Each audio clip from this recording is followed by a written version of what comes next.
नमस्कार दोस्तों, कैसे हैं आप सब। तो ये बताने के लिए नीचे कमेंट बॉक्स में ओम नमो भगवते वासुदेवाय ज़रूर लिखिए। बात करते हैं इंदिरा एकादशी का व्रत कथा के बारे में। इस व्रत को अच्छे से आप सुनने मात्र से भी आपको कई गुना लाभ मिलेगा।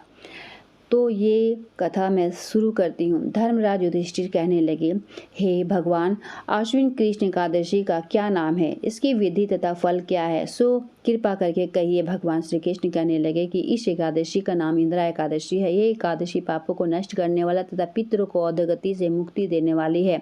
हे राजन, ध्यानपूर्वक इसकी कथा सुनो। इसे सुनने मात्र से भी वाजपेय का फल मिलता है।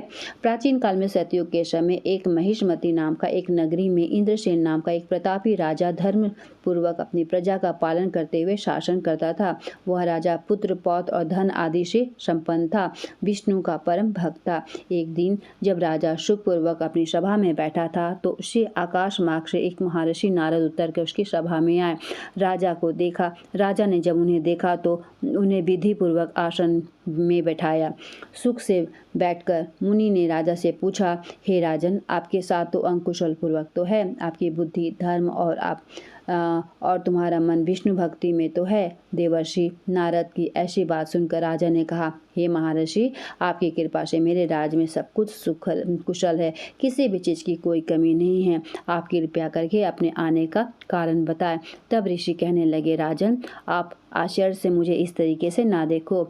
एक समय जब मैं ब्राह्मण लोक से यमलोक को गया तो श्रद्धापूर्वक यमराज की पूजित होकर मैंने धर्मशील और सत्यवान धर्मराज की प्रशंसा की। उसी यमराज की सभा में महान ज्ञानी और धर्मात्मा तुम्हारे पिता को एकादशी का व्रत भंग करके होने के कारण से ये संदेश दिया कि उन्होंने कहा कि पूर्व जन्म में कोई विघ्न हो जाने के कारण मैं यमराज के निकट रह रहा हूँ। सो हे पुत्र, यदि तुम आश्विन कृष्ण इंदिरा एकादशी का व्रत मेरे निमित्त करो तो मुझे स्वर्ग की प्राप्ति हो सकती है।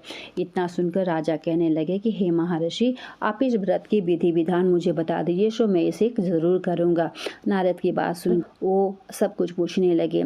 फिर नारद जी कहने लगे कि आश्विन माह के कृष्ण पक्ष की दशमी के दिन सुबह सुबह श्रद्धापूर्वक स्नान आदि के निमित्त होकर पुनः दोपहर को नदी आदि में जाकर स्नान करे। फिर श्रद्धापूर्वक पितरों को श्राद्ध करे और एक बार भोजन करे। प्रातःकाल होने पर एकादशी के दिन दातून आदि करके स्नान करे। फिर व्रत के नियमों का भक्तिपूर्वक ग्रहण करते हुए प्रतिज्ञा करे, मैं आज संपूर्ण भोगों को त्याग कर निराहार एकादशी का व्रत करूँगा।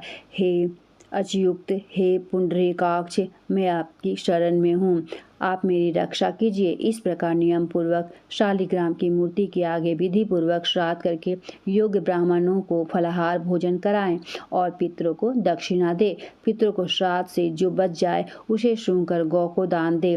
धूप दीप गंध पुष्प निवेद आदि सब सामग्री से ऋषिकेश भगवान का पूजा करें। रात में भगवान के निकट जागरण करवाएं। इसके पश्चात द्वादशी के दिन प्रातःकाल होने पर भगवान का पूजन करके ब्राह्मणों को भोजन कराएं। भाई बंधु स्त्री और पुत्र सहित आप भी मौन होकर भोजन करें। नारद जी कहने लगे कि हे राजन, इस विधि से ही आदि तुम आलस्य रहित होकर इस एकादशी का व्रत करोगे तो तुम्हारे पिता अवश्य ही स्वर्गलोक को जाएंगे। इतना कहकर नारद जी अंतर्ध्यान हो गए। नारद जी के कथानुसार राजा द्वारा अपने बांधवों और दासों सहित व्रत करने से आकाश से पुष्प वर्षा हुई और उस राजा के पिता गरुड़ पर चढ़कर विष्णु लोक को गए।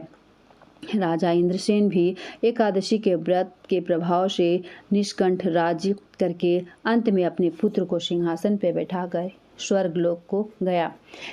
हे युधिष्ठिर, यह इंदिरा एकादशी के व्रत का महत्व मैंने तुमसे कहा। इसे पढ़ने और सुनने से मनुष्य सब पापों से छूट जाता है और सब प्रकार के भोगों को भोग कर वैकुंठ की प्राप्ति होती है।